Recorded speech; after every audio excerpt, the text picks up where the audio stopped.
Welcome to the EEPROM 9. Hang on.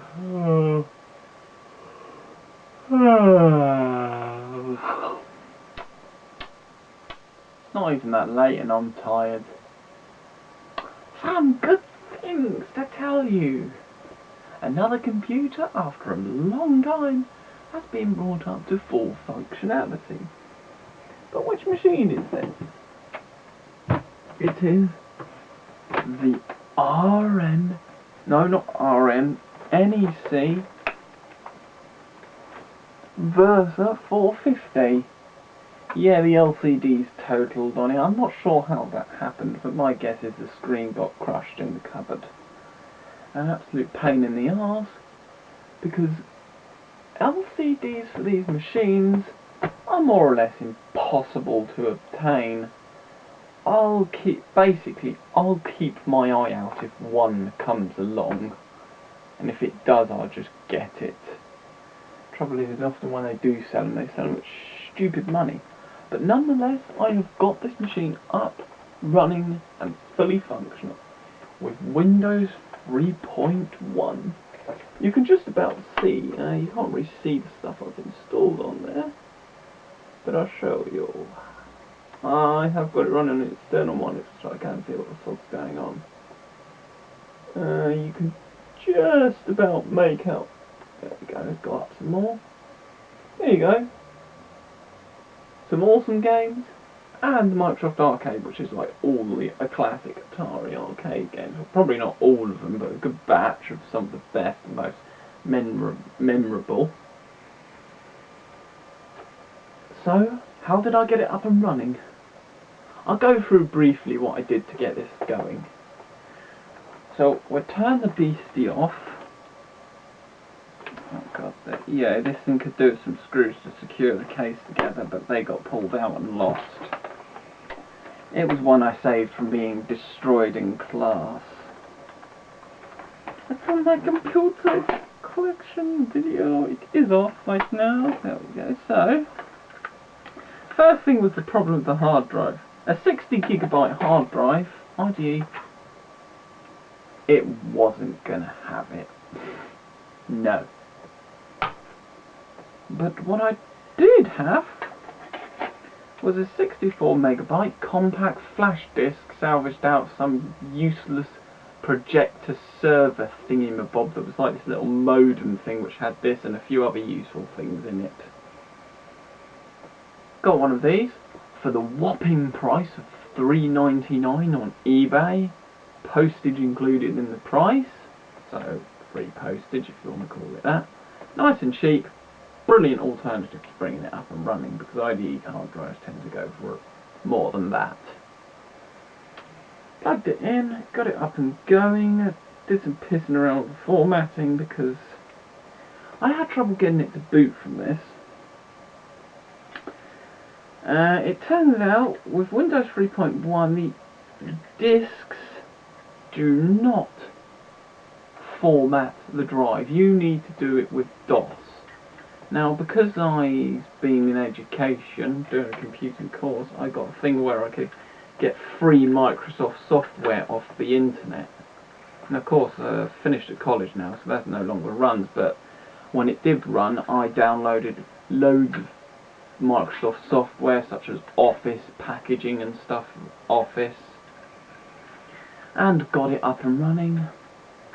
Got DOS, extracted it onto this, and basically created a DOS disk, being as it wouldn't install itself on the hard drive. From the DOS disk, I was then able to correctly, because first I incorrectly formatted it, because what you have to do is, before you do anything, go on fdisk, set up the directory thing in there. I do want to make a full tutorial on this because I found nothing when I looked for it on the internet. Then when you've done that, let the machine reset, go on to it, format C, you want the slash that is on this side of the keyboard, you know, the diagonal slash thing, so if you're looking at the keyboard it'll be going this way to you. I don't know what I call it, sod all these stupid names for characters. I've made my own names for them, which no one understands. I know a lot about computers, but I've never really gone with their stupid names for characters. I mean, Asterix, what the fuck is that? I think that's the noughts and crosses thing, which is that key which you can't, well, you might be able to see roughly on the video. And voila. So I did that, installing it through the advanced menu. I also put SYSC, which puts some system stuff on the C drive. Did advanced installation. Quick installation standard is no good. It failed on me millions of times, so go with advanced. Set out your keyboard layout to where the hell you live. So for me, living in England, English keyboard. None of that other nonsense on the bottomless list. None of that other nonsense, don't want that. English US, what the hell, why would I want that on my computers? It's English UK, proper English. No offence to my American viewers, of course, but yeah. England's English is proper English because it is the origin English. And we shall turn it on. Went through the advanced install. This is basically a briefing to give you a rough idea. Switch it on. There we go. Now you should be able to see it boot. I'm not going to bother moving the monitor, which I'm using, so I can see the progress of it. Then after this, I'm going to show you something else that you might be able to see in the mirror. A box of the beginnings of the uni stuff being packed. Okay, you know what? This is taking too sodding long. You get the idea. It boots. Oh, hang on.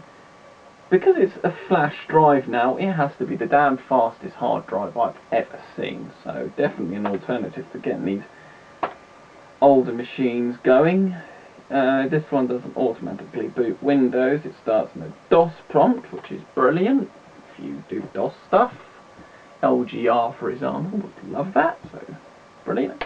And for someone like me who knows enough about DOS to get by, fine.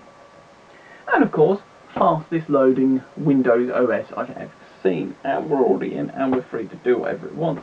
And there doesn't seem to be any loading times on anything whatsoever. So if you're doing a computer, definitely think about getting a big CF card. It could be, potentially it's more economic in value. Get like a 20 gig CF card, get an ID SATA converter, stick your OS on it, leave the mechanical hard drives to the programs. If you have a laptop that you need a big hard drive for, just stick with mechanical.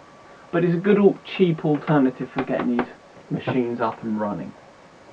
So I'll put that to one side. I shall check what's going on the camera, to how far we're through, to whether I can continue rambling. Yeah, I can.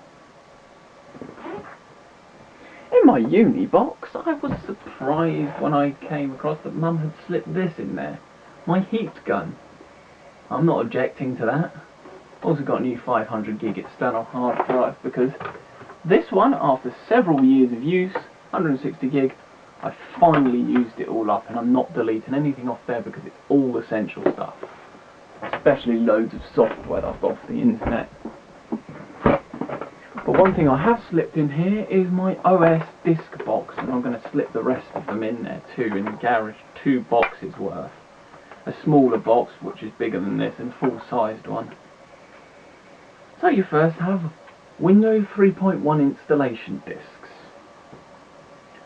Finally got it working. A 98 format disc. A really bare bones basic DOS disc. Coyote Linux. Don't know what happened to my other Linux disk. Can't remember. I might have rewritten over it for something more useful. Because that's for running servers and I haven't got round to doing Linux servers. And some Norton 98 recovery disks, which I probably will rewrite with something more useful on. at some point, because I managed to kill a computer with them. Yeah, I may be good at computer repair, but there are times when sheer stupidity and accidents take over, and even now, you screw something up. Basically going on terms. You win some, you lose some.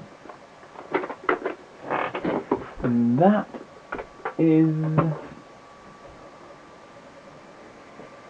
all I have to say for now. I would like to put a thank you out to Mr. VX because he actually suggested where to get the LCDs for my Electron laptop from, so thank you Mr. VX for that. Sorry I forgot to do a video announcement, but I've been busy lately. Thanks for watching, and I do hope you enjoyed my machine recovery. Just to tell you what I mean about Splice, one thing I didn't highlight. Installing Windows 3.1 is far more complex than Windows XP, 7, Vista, all that crap. So yeah, that's why I want to do a tutorial on it. It's far more complex. It's not so much complex, it requires some neat tricks that aren't easily known, basically.